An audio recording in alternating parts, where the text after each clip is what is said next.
Eu quero compartilhar com vocês um texto da Palavra de Deus, que está registrado em Efésios, capítulo 5. Efésios, capítulo 5. Talvez eu apenas faça a leitura desse texto. Deixa eu tentar parar aqui. Amém.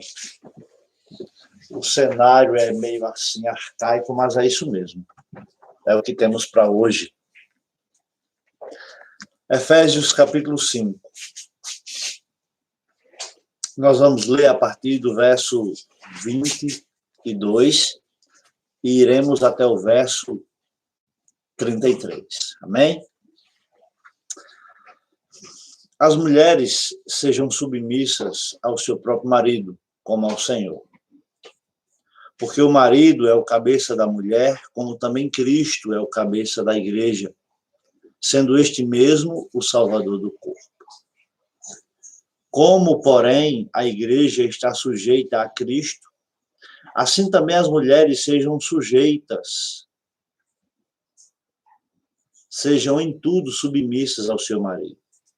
Maridos, amai vossa mulher, como também Cristo amou a igreja e a si mesmo se entregou por ela,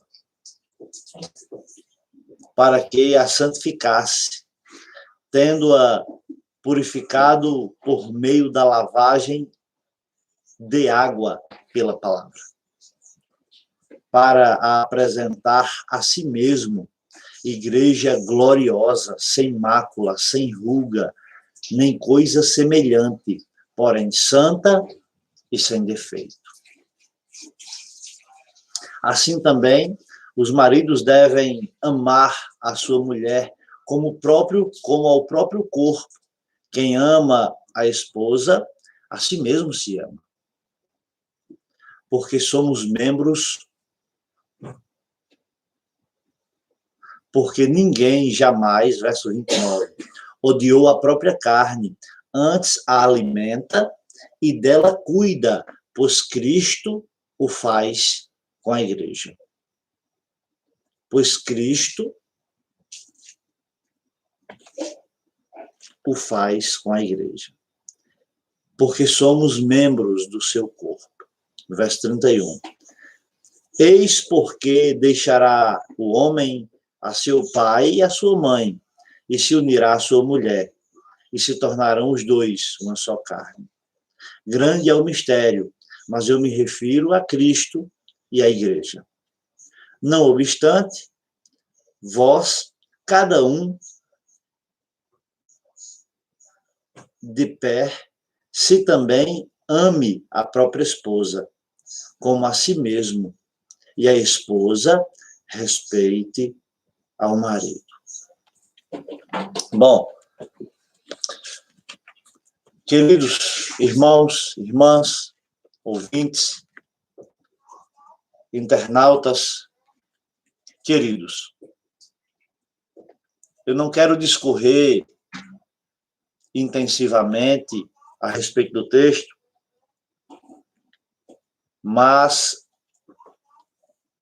eu quero tratar em rápidas palavras a respeito do trato, do cuidado que nós, especificamente maridos,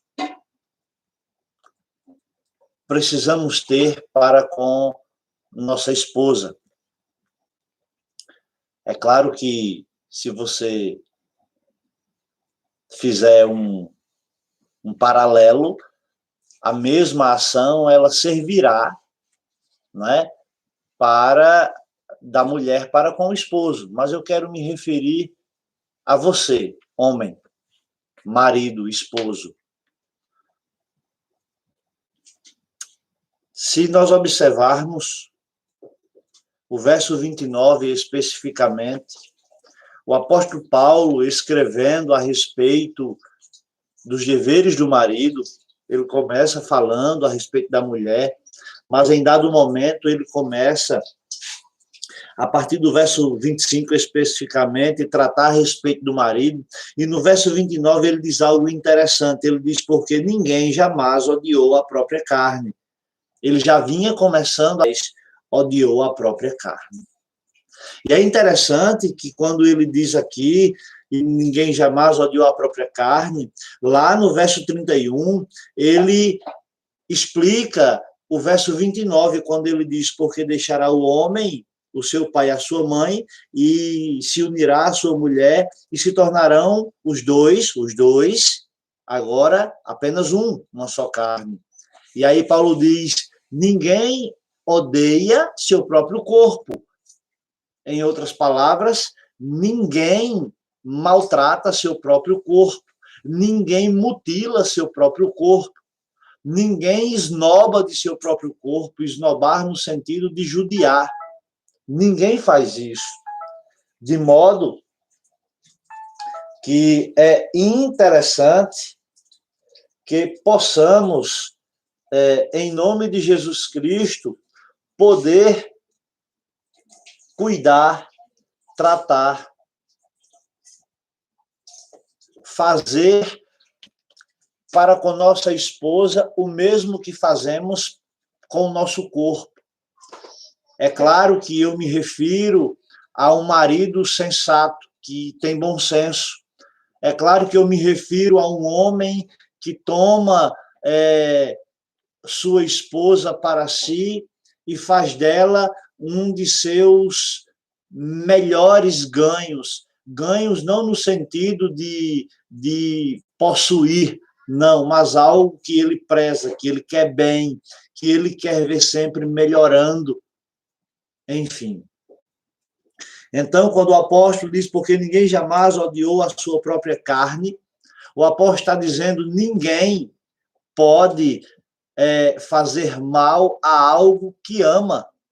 E por isso eu me dirijo a você, que é esposo, que tem esposa, que é marido, que resolveu abrasar-se, enamorar-se, que resolveu apaixonar-se, e com essa ação resolveu tomar para si uma esposa. Use de bom senso, e assim como Cristo amou a igreja e a si mesmo doou-se por ela, e eu entendo que quando o apóstolo diz isso, ele está dizendo assim.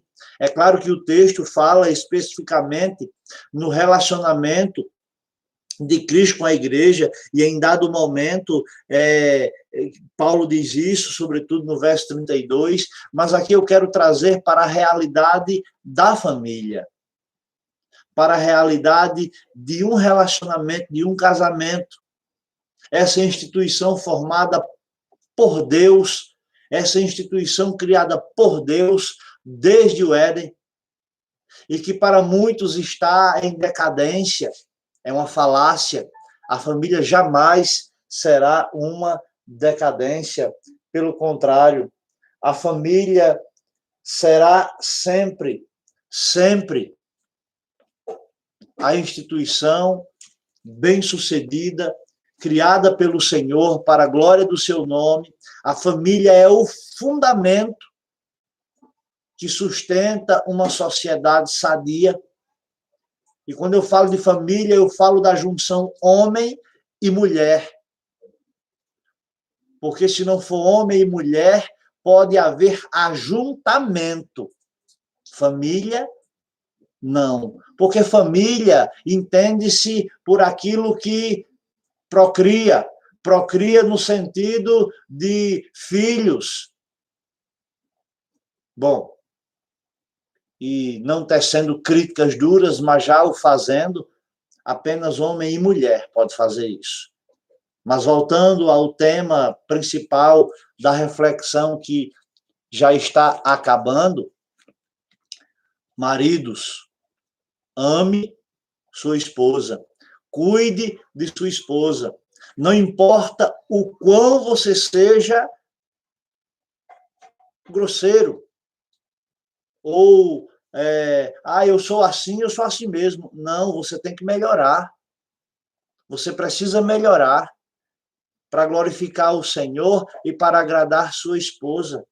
Esposa, você não é porque você é assim que vai continuar assim, não. Você precisa melhorar para glorificar a Deus e agradar seu esposo. Mais na frente, a partir do capítulo 6, o apóstolo vai falar do relacionamento entre pais e filhos. Evitar promover ira no filho. Filho, evite desobedecer seus pais, porque isso é bom aos olhos de Deus, porque isso glorifica a Deus, porque isso é salutar para que o céu reine dentro do lar. Vivemos dias onde a família tem sido trucidada pelos meios de comunicação, por segmentos específicos que têm politizado a questão, mas a família não é apenas o meio político, e é também porque aonde há pessoas, aonde há ajuntamento, a política, mas não no sentido, vamos dizer, teórico da palavra, mas no sentido da vivência entre pessoas, a política, a formação de ideias, mas é preciso que possamos viver a família com base nas escrituras sagradas. Se fizermos isso, seremos bem-sucedidos. Se fizermos isso, a sua família será uma bênção para a glória de Deus. Se fizermos isso, seus filhos serão bênção para a sua vida. Se fizermos isso, a nossa esposa será submissa com prazer. Se fizermos isso, teremos o respeito da família, sem apelação, sem forçação de barra.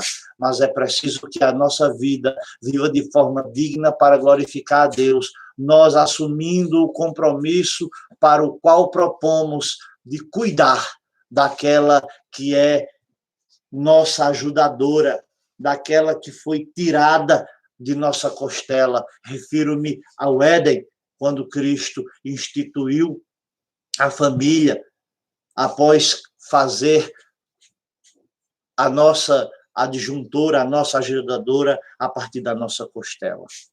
Então, aquilo que seria apenas uma leitura transformou-se em algo para nossa reflexão. Não brinque de ser marido, assuma suas responsabilidades, ame, cuide e queira bem, porque isso é bom aos olhos do Senhor. E fazendo isso, você atrairá um profundo respeito por aquela a quem você está amando, sua esposa. E se você que está me vendo ou vai me ver, apoia a bigamia, e se você não sabe o que é bigamia, eu vou lhe dizer, um homem que quer ter duas esposas. Preste atenção, você não dá conta de uma direito.